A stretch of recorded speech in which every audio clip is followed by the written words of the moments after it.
अभी हम डिस्कस करेंगे magnetic effect of electric current unit में कि मैग्नेटिक फील्ड किस की वजह से प्रोड्यूस होती है। इलेक्ट्रोस्टैटिक्स में हमने डिस्कस कर रहा था कि जो स्टैटिक चार्ज है वो सिर्फ इलेक्ट्रिक फील्ड प्रोड्यूस करता है, तो मैग्नेटिक फील्ड किसकी वजह से प्रोड्यूस होगी? अगर चार्ज मोशन में होगा तो मैग्नेटिक फील्ड प्रोड्यूस होगी।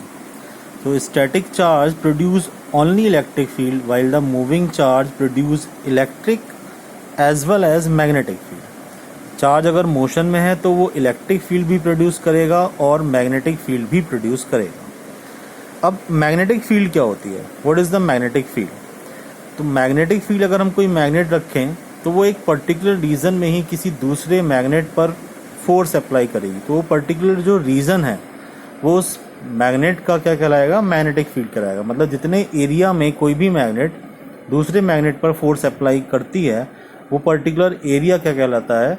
उसका मैग्नेटिक फील्ड कहलाता है। तो magnetic field it is a area around a magnet, it is a area around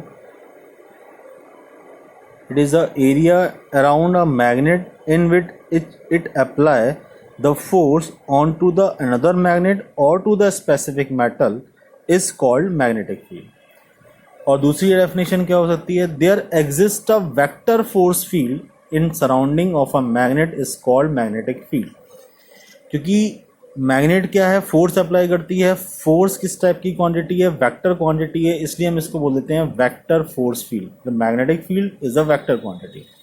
it is denoted by the letter B और इसकी एसआई यूनिट क्या होती है? टेस्ला। अब जैसे ये कोई मैग्नेट है, ये इतना रीजन है इसका, इस रीजन में ही ये फोर्स अप्लाई कर सकती है। इसमें कुछ मेटल्स रखे हैं इस रीजन में, आयरन, कोबाल्ट, निकल, इन पर क्या कर सकती है? इन मटेरियल्स को ये अट्रैक्ट कर सकती है। तो जो पर्टिकुलर रीजन है, ये पर्टिकुलर रीजन क्या कहलाएगा? मैग्नेटिक फील्ड कहलाएगा।